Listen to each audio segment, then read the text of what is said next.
Welcome back to the deep dive. We're shifting gears today. We really are. Yeah, because usually when we talk about magic systems or fantasy academies, and we've covered a lot of them, we are talking about the flashy stuff. Right, the blockbuster effects. Exactly. The pyrotechnics, fireballs, lightning strikes, summoning demons from the abyss, the stuff that looks incredible on a movie poster or like a video game trailer. Things that go boom. Yeah, exactly. But today, we are walking through the gates of Manaheim Academy, and we are ignoring all of that. We're heading to a corner of the campus that, honestly, scares the absolute daylights out of the physics department. It really does. We're looking at the College of Abstract Magic, and I have to say, looking at the sources you've pulled for this deep dive, this isn't just Harry Potter with a fresh coat of paint. This is something else entirely. It feels, I don't know, it feels heavy. It is heavy. Yeah. And it's distinct because it's not about elements at all. The source material defines the mission of this specific college as the, quote, courteous disassembly of reality. Courteous disassembly. That is such a loaded phrase. It really is. It sounds so polite, like they're going to completely ruin your life, but they'll say please first. It does, doesn't it? Yeah. But think about what that actually entails. We aren't dealing with fire or water or earth here. We are dealing with the source code of the universe. The fundamental laws. Exactly. Time, space, gravity, probability. The curriculum here is designed to take the fundamental laws that keep you and me sitting in these chairs, preventing us from floating into the ceiling or turning into a cloud of vapor, and gently untie the knots. Which is a terrifying premise for a school. Just, welcome to class. Today we're going to delete gravity. Pretty much. So let's set the scene before we meet the professors. The sources describe the building itself in a very specific way. It's not, a whimsical wizard tower with floating candles. Far from it. The text calls it a conceptual load-bearing structure. Conceptual load-bearing, wow. Yeah, and it's built almost entirely of heavy gray stone, rigidly symmetrical. And the fascinating detail here, and this is what really hooked me, is why they use stone. It's not an aesthetic choice. It's a safety regulation. Because stone is heavy? Because stone is dependable. The guide explicitly states that stone is unlikely to drift temporally when unattended. Drift temporally? Wait, so if they built it out of wood or brick, the classroom might just wander off into next Tuesday? Precisely. Or last Thursday. Yeah. Or it might decide to exist in a probability state where it's actually a swimming pool. That is wild. The magic they practice inside is so destabilizing to the local reality that they need the building to be an anchor. It's why the center of the college is the referential court. Right, I saw that in the notes. It's this geometrically perfect courtyard, and its only purpose is to establish a shared baseline for reality. That's like a calibration point for the students. Exactly. Students literally have to go there between classes to remind themselves where here actually is. If you spend too much time manipulating dimensions, you start to forget that up is supposed to be above you. The architecture has to constantly scream at you, you are here. This is the floor. That is the sky. I saw a note about the analytical chambers, too. It says students report feeling like they are being observed by equations. It creates a very specific kind of paranoia. The sources emphasize that this college isn't about gaining power in the traditional sense. It's about ensuring that reality remains negotiable without becoming casual. But negotiable but not casual. I like that. And they even have decompression rooms. They do. Like for deep sea divers. Yeah. Preventing the bends. Similar concept, but for the mind. You can't just walk out of a class on multidimensional geometry and go straight to lunch. Because your brain is still wired for extra dimensions. Exactly. If you do, you might try to reach into your bag for a sandwich and accidentally fold space, turning your lunchbox into a black hole. Oh. So you have to decompress. You have to reset your assumptions that walls are solid and time moves forward. That is a perfect segue to the person running this place, because if the building is intense, the dean is a puzzle all on their own. Dean, MXE, IM. Yes. MXIM is one of the most fascinating figures in the lore. They formally identify as non-binary, but the source makes a really crucial distinction here. Right, it's not just a social identity. No, it's not just about gender identity in the human social sense. The text says that for them, any further specification would be inaccurate. Inaccurate. That's such a scholarly way to put it. They describe themselves as a working hypothesis rather than a fixed point. It's almost as if they are a living embodiment of the abstract concepts they teach. Imagine having a boss who isn't sure if they are a fact or a theory. That sounds incredibly stressful for the staff meetings. And it bleeds into their teaching style, too. It's described as structured thought experiments. The students clarify that they leave MX IM's lectures wiser, but not warmer. Not warmer, meaning they're a bit cold. Well, there's this recurring theme in the sources that learning here is uncomfortable. You don't leave feeling empowered. You leave with an uncomfortable awareness that your assumptions are no longer intact. So the dean is the stabilizer for all this. In a way, they preserve coherence, not order, because order is a human convenience, a way we organize our messy lives, but coherence. Just keeping things from falling apart. Right. The dean ensures there is just enough shared reality for the other professors to do their work without the universe collapsing. Okay, let's get into those professors. We have 6 disciplines to cover today. Let's start with the one that feels the most grounded. Literally grounded, graviturgy. Graviturgy, the study of weight, mass, and attraction. This is the backbone of the college. While other schools might focus on moving things, graviturgy simply says fall. Fall. And the professor is Mrs. Kavita Rao. I have to say, looking at the likability metrics in the source data, she is scoring a solid 1 out of 5. That is rough. Mrs. Rao is not there to be liked. She is the archetype of the perfectionist. You have to understand, for her, gravity isn't just a physical force. It's a moral obligation. A moral obligation.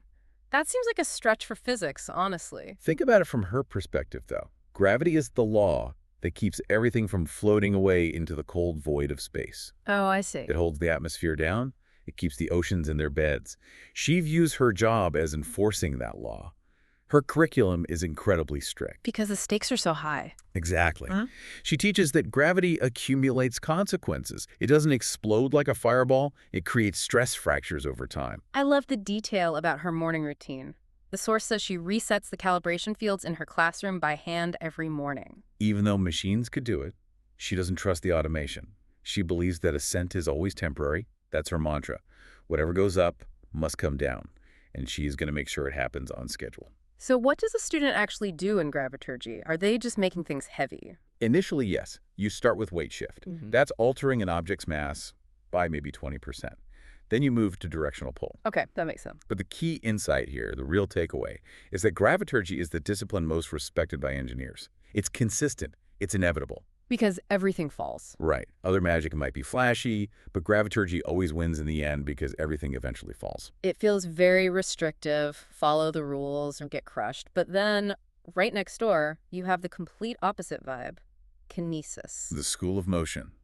If graviturgy says fall, kinesis says move. And the professor, Mr. Marco Villanueva, is a 5 out of 5 on the likability scale. The students love him. He's got that game master energy. Total shift in energy. He's a former athlete, very charismatic. He teaches that motion is the most honest language matter possesses. That's a great quote. His classes aren't about sitting at desks. Students are dodging, pushing, pulling. It's kinetic.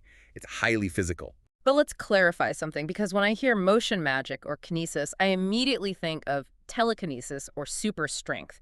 Is that what this is? Is he just teaching them to bench press a truck with their minds? No, and that's a common misconception that gets students in trouble. It's not muscle. It's vector control. Okay, let's unpack that. Vector control. How is that different from just pushing something really hard? Imagine a billiard ball rolling across a table. A student isn't hitting the ball harder. They are rewriting the mathematical value of its momentum. They use spells like push, pull, and arrest. They are editing the energy that is already there. That sounds incredibly useful, but is it dangerous? Incredibly. The source highlights the rebound force. This is Newton's third law. Every action has an equal and opposite reaction, but amplified by magic.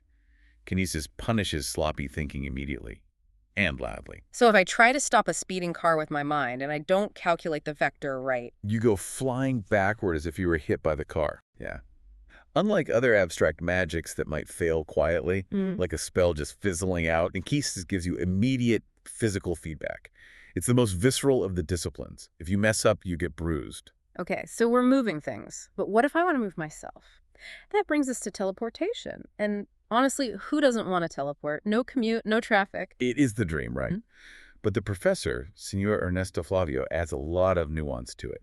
He's known as the showman. He sounds fun. He teleports for trivial distances, right? Like across the room just to get a stapler. He does. He's theatrical, funny, very engaging. But, and there's always a but, in this college, his backstory is actually pretty dark. The accident. Right. He was once trapped in a collapsing dimension. That experience left him with a pathological fear of stagnation. He absolutely hates being still. So his constant teleporting isn't just showing off. No, it's a coping mechanism. He needs to keep moving to prove to himself that he's not trapped anymore. That adds such a layer of tragedy to the fun teacher persona. But let's look at the mechanics. The core concept here is interesting. It's redefining position without crossing the distance. The motto is, there is here now.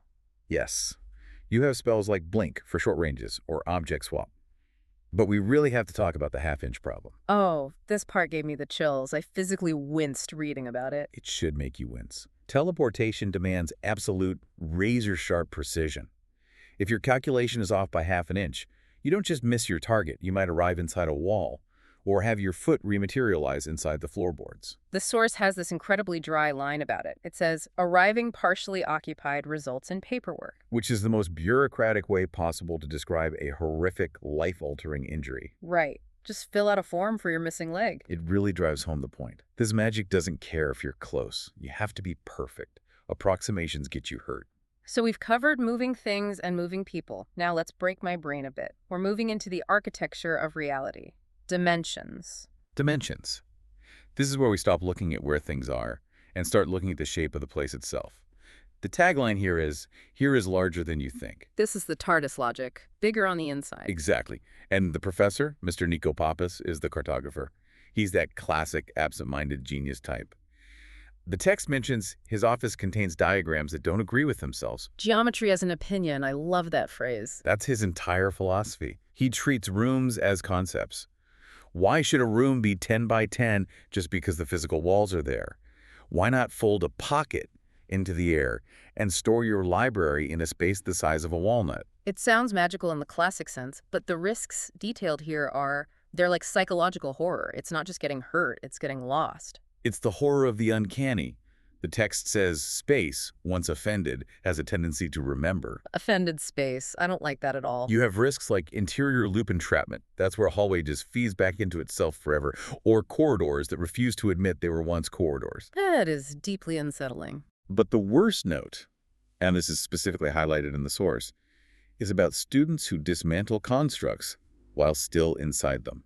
Oh, right, the quote. It says, students who dismantle constructs while inside them are no longer students. Occasionally, they are still present. Which implies they become part of the geometry. Just a smudge on the wall or a whisper in the ventilation. It's terrifying because it suggests you don't die, you just become background. Okay, let's move away from the creepy walls and talk about something else that's equally burn-breaking. Time. Chronomancy. The most regulated department in the entire academy. You can mess with gravity, you can mess with space, but messing with time gets everyone nervous. And the professor, Simon Caraway, has the most striking visual description of anyone on staff. He really does. He's known as the child professor. Visually, he appears to be a young boy, maybe 10 or 12 years old. When he speaks. He has the vocabulary and the weariness of a seasoned scholar. Right, because of a temporal rebound incident. Exactly. He proved a theory, but the cost was his own timeline. He lost his adulthood. He's essentially mourning his own life while he's still living it in a child's body. That is heartbreaking. But it must give him a unique perspective on the subject. He's living proof of the danger. It makes him incredibly cautious. He teaches that time is not a straight line. It's a suggestion. But it's a suggestion you shouldn't argue with lightly. What kind of magic do they actually do in that class? The curriculum covers things like moment stretch, which is slowing down your perception to catch a falling glass, or echo glimpse, which lets you see what happened in a room 10 minutes ago. But they are super strict about paradoxes, right? Zero tolerance. Students are strictly forbidden from trying to fix past mistakes. The academy logs every single time dilation and synchronization to prevent timeline fractures. The source notes that students who try to change the past are often found to have already tried. Meaning they failed before they even started, because time is a closed loop. Time is unimpressed by your optimism. You can't outsmart history in Professor Caraway's class. So we have gravity, motion, teleportation, space, and time. That leaves the wild card. The one that sounds the most fun and arguably the most dangerous, chaos magic. Chaos, the domain of Miss Ajoa Mensa, the trickster. And we need to stop right here and clarify something, because the word chaos is very misleading. Yeah, when I hear chaos magic, I think of randomness. Rolling the dice, pure luck, just seeing what happens. And if you said that in Miss Mensa's class, she would fail you on the spot. Chaos magic is not randomness. Randomness is noise. Chaos is improvisation conducted at scale. So it's math. It is extremely rigorous probability math. Miss Mensa, who has this wonderful West African heritage and wears these mismatched robes with syncopated patterns, teaches that order is just a pattern that hasn't been interrupted yet. I love that. Order is just a pattern waiting to be interrupted. Exactly. Her magic is entirely about influencing likelihood without collapsing causality. Give us an example. What's a spell in chaos magic? Take the spell nudge. You aren't throwing a fireball. You aren't lifting a rock. You are shifting the probability of an event by less than 5%. Just a tiny push. Right. Maybe make it 5% more likely that the guard turns left instead of right. Or dampen, where you make a bad outcome slightly less likely. So if it works, it doesn't look like magic at all. That is the so what of this entire discipline. It is the invisible art. If a fire mage blows up a door, everyone knows it was magic. If a chaos mage opens a door, it looks like the lock just happened to be rusty. Success looks like a coincidence. And failure looks like a miscalculation. It convinces the practitioner that the outcome was inevitable all along. That sounds almost manipulative. It's reality gaslighting. That's essentially what it is. Miss Mensa wears those mismatched patterns to reinforce this idea that you have to surf the unpredictability, not fight it. You have to be okay with the maybe. So we have these 6 schools, and when you look at them all together, graviturgy, kinesis, teleportation, dimensions, chronomancy, chaos, this college of abstract magic feels, well, it feels heavy. It feels like a lot of responsibility for a student. It really is. If we synthesize all this, looking across all the sources, the takeaway is that this college is dangerous. But not because things blow up.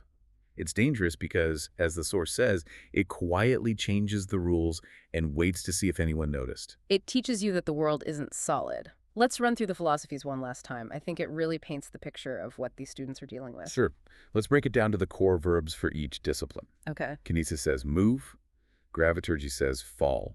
Teleportation says be there. Dimension says make room. Chronomancy says wait. And chaos says maybe. Maybe. That might be the most powerful word on that list. It opens the door to everything else. Maybe is where the magic happens. You know, reading through all this, I keep coming back to Dean IM's philosophy. We mentioned it earlier, but I want to land on it here at the end. They say, continuity is useful, but not strictly necessary. It's a chilling thought, but it's also strangely liberating. It really makes you wonder about our own lives. We rely so much on the rules. Gravity, time, cause and effect. We trust them completely. We wake up and expect the floor to be there. But if you really listen to what the Academy is teaching, it makes you ask a new question. Which is? What if our own real-world physics glitches, like deja vu or walking into a room and forgetting why, or when you drop your keys and they just seem to vanish into thin air? What if those aren't just mental lapses? What if those mundane moments are actually side effects of some novice abstract mage practicing in our dimension? Oh, that is a wild thought. Think about it for you listeners out there. How much of your reality is just a polite suggestion that you haven't tried to argue with yet? And what if you are just the baseline someone else is using to anchor their own reality? That is the question that keeps the students, and now me, awake at night. Something to mull over the next time you drop your coffee mug and expect it to hit the floor. Thanks for joining us on this deep dive into the abstract. Always a pleasure to disassemble reality with you. We'll see you next time. Stay curious.